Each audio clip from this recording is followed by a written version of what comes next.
je suis là pour te parler du sens. Quel sens donner à tout ça?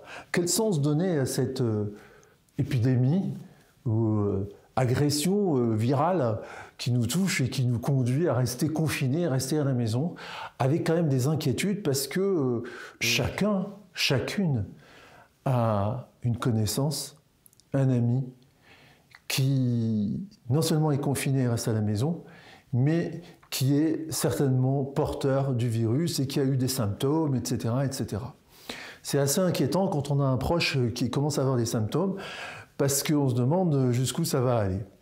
Donc voilà. Et donc, quel est le sens qu'il y a derrière tout ça? Alors évidemment, on voit fleurir sur Internet, sur Facebook et sur les réseaux sociaux d'une manière générale tout un tas de choses, de trucs complotistes en disant ben voilà, c'est né dans un laboratoire, c'est une punition divine, certains proposent des méthodes miracles pour pouvoir booster le système immunitaire et repousser le virus, d'autres pensent que c'est une punition de la nature qui vient nous rappeler que nous devons respecter la nature, l'écologie, etc. et que nous sommes les principaux destructeurs de la Terre. Alors, bah tiens, je vais commencer par répondre à cette question-là. C'est que c'est quand même bizarre. Il y aurait l'homme et la nature d'un autre côté. C'est au 19e siècle, vous savez, la lutte de l'homme contre la nature qui allait défricher, grâce à la colonisation, des régions inconnues, dangereuses, où il y avait plein de maladies, etc. Et c'était la lutte de l'homme contre la nature qui construisait des routes, des ponts, des voies de chemin de fer, etc., etc. En fait, tout ça, c'est assez stupide parce que l'homme fait partie de la nature. L'homme est issu de la nature. Et que je sache, il s'en est pas éloigné et il s'en est pas séparé. Parce que nous avons besoin de l'air que nous respirons, de l'eau que nous buvons, de la nourriture que nous mangeons, des paysages que nous regardons. Nous sommes bel et bien faisant partie de la nature. Alors c'est vrai qu'on est monté tout en haut de la chaîne alimentaire et qu'on domine le monde dans une certaine mesure, hein, quand il y a des cataclysmes, des tremblements de terre, des ouragans, des tsunamis, on se rend compte que la nature est beaucoup plus forte que nous, si tant est qu'on en soit séparés. Et quand il y a des épidémies de virus aussi. Donc en fait, nous sommes partie intégrale de cette nature. Et que en fait, je dirais la catastrophe écologique que nous vivons, c'est une catastrophe naturelle, en fait. La nature nous a produit, il va bien falloir qu'elle se débrouille avec nous d'une façon ou d'une autre, soit en nous éliminant, soit en se transformant suffisamment pour que les choses puissent évoluer d'une autre manière.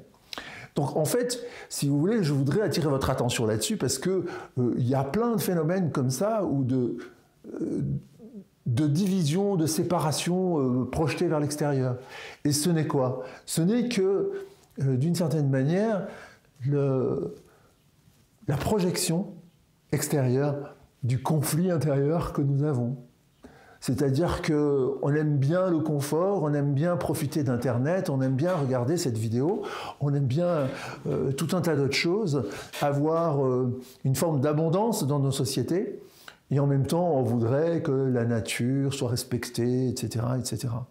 Et donc, en fait, nous vivons, je dirais, dans cette contradiction. C'est-à-dire qu'en fait, c'est une forme de dissociation et de séparation, on va dire, de conflit, de tendance de personnalité à l'intérieur de chacun.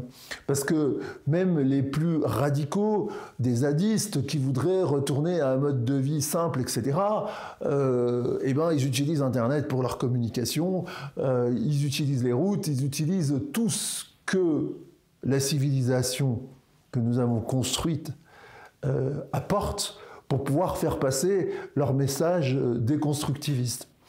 Donc en fait, si vous voulez, il n'y a pas lieu de s'énerver par rapport à tout ça. Je crois que ce qu'il faut regarder quand nous sommes dans ce type de conflit, de contradiction, de peur, de paranoïa même, c'est de voir que le problème, il est à l'intérieur, il n'est pas à l'extérieur. Ou plutôt c'est l'extérieur, la réponse de l'extérieur qui crée ce problème à l'intérieur. Mais en fait, à l'extérieur, il n'y a pas vraiment de problème.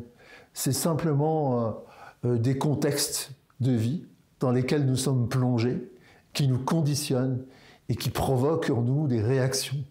Réactions de survie la plupart du temps, mais réaction aussi, réaction par rapport à la réaction, etc., etc.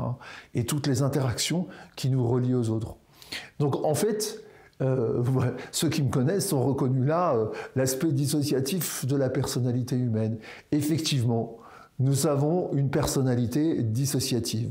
Alors évidemment, une des manières aussi de soigner cette séparation dans notre psychisme, ce conflit intérieur, il y a l'agression déjà, hein, on voit ceux qui sont dans la revendication violente, l'agression contre les injustices, etc.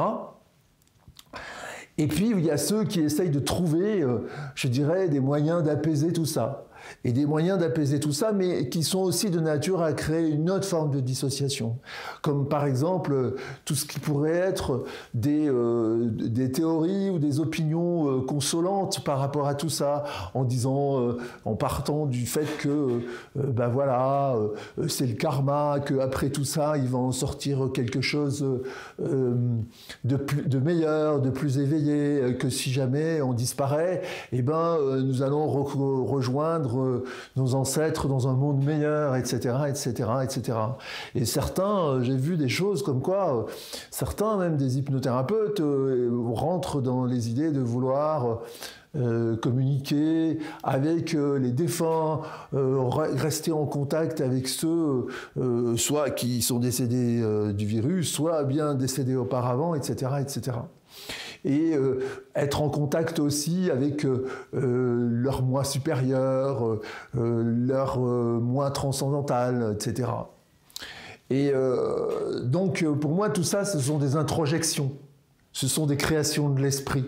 L'esprit qui est d'une créativité absolument exceptionnelle et qui est souvent basé sur le déni, ou plutôt l'ignorance de ce qui est. C'est-à-dire que, ne voulant pas accepter la réalité telle qu'elle est, on construit une théorie consolante pour pouvoir s'en extraire.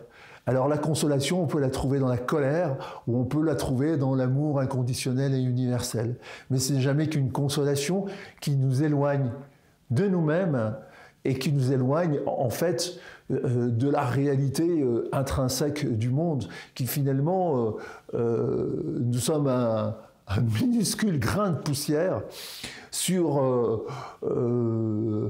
dans une galaxie qui est elle-même un grain de poussière dans l'univers. Donc si vous voulez, nous sommes quelques micro grains de poussière sur une micro planète, grain de poussière dans un système solaire, grain de poussière dans une galaxie, grain de poussière. Autrement dit, nous ne sommes rien par rapport à l'immensité de l'univers. Autrement dit, l'univers se préoccupe de nous comme même pas comme on se préoccupe d'une mouche ou d'un puceron dans notre jardin. Vous voyez ? L'univers n'en a strictement rien à cirer de notre existence. Donc, c'est cette dure réalité-là qu'il faut accepter et de se dire, bon, voilà, c'est comme ça. Et alors, je fais pourquoi je peux exprimer une forme de qualité. Je suis capable d'exprimer une qualité personnelle, une qualité individuelle. Et je vais travailler cette qualité-là, car quelque part, c'est la seule chose que je puisse faire. C'est exprimer ma qualité. Voilà. C'est tout pour aujourd'hui, mais je pense qu'il y en aura d'autres, parce que, à mon avis, on n'est pas sorti du confinement encore. Allez, à très bientôt, et je te souhaite vraiment le meilleur. Et reste à la maison.